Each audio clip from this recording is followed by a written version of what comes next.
So geriatric pain.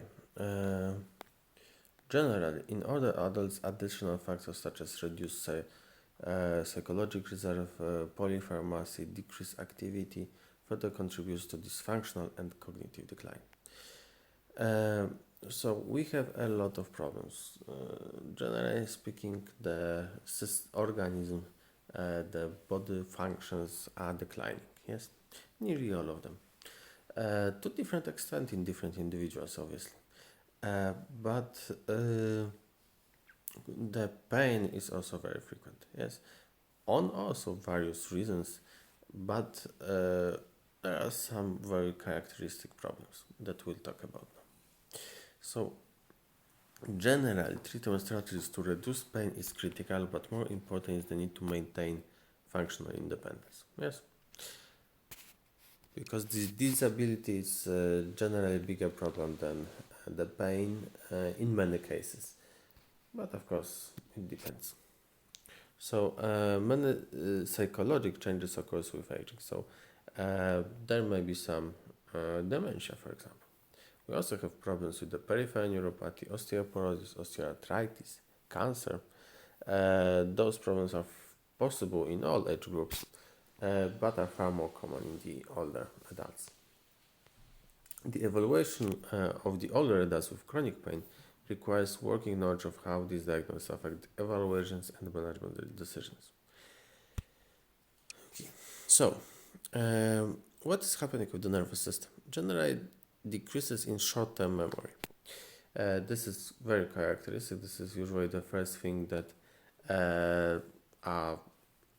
people are losing with age. Cognitive processing speed generally is also reducing. However, it differs widely. Yes, in some cases, it may be relatively normal. In other cases, it will be very bad. Generally, as the person progresses with age, the prevalence of dementia increases. Mm-hmm. And what is the problem from the pain management system? Generally, these individuals may be unable to communicate the source of pain and may fixate on pain itself when the underlying process may be anxiety or fear. So it's also what other problems we have. We also have problems that the nerves has some slowed conduction velocity, and it may result in alteration and proprioception, postural instability, balance deficits. All of them may cause traumas, for example, and may cause pain on itself. Peripheral neuropathy is more common in older adults due to comorbidities, so like diabetes, chronic kidney disease, chemotherapy. So peripheral neuropathy will not be caused by aging only, but the diabetes, chronic kidney disease, or cancer that needs chemotherapy are relatively common. Also, the radiation therapy for the cancer will lead to problems with the nerves. So, in case of the older adults with cognitive, visual, or hearing deficits, sudden impulse impairments in proprioception can affect balance. Yes, and they may fall. In this population, also the Parkinson disease, where the falls are very characteristic, are also is far higher for obvious reasons. What is critical in case of the older adults is the fragility. And in fragility, the sarcopenia is the hallmark of the fragility, generally speaking. And it may be dangerous. Yes, it may be very dangerous if advanced. So the progressive, but just to be sure that everybody are on the same page. So sarcopenia is the progressive loss of muscle mass associated with muscle cell atrophy and increased fat content. Yes. So it may increase the risk of a lot of things, yes, including some damage to themselves, reducing their ability to self-sustain, reducing their ability to compensate. Okay. And it may lead them to be unable to walk normally after some time, yes. And of course, it depends, yes. In some cases, this sarcopenia would be very severe. In some cases, it would not.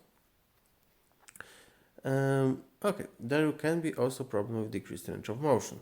Of course, it's quite common. Yes, there is some osteoarthritis activated. The tissues are not as elastic as they are in younger people. Also, well, okay. And there are far more fractures in this age because there is far more osteoporosis in this age.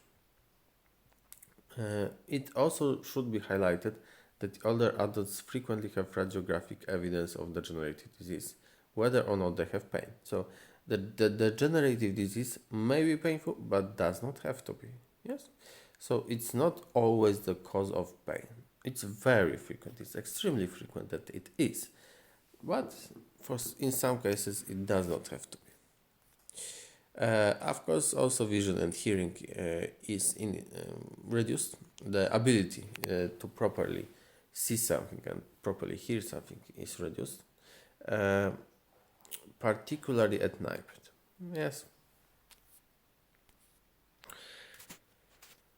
Okay, and of course we have problems with hearing that leads to some communication errors. Yes, generally communications with older patients may be extremely challenging. Yes, for various reasons, for this cognitive and hearing reasons, and of course there are therapies for this. Yes, assistive technologies such as hearing aids, frequency modulation device, things like that can help a lot. But some patients don't like them for some reason, simply speaking. Okay, thank you. This is the first part.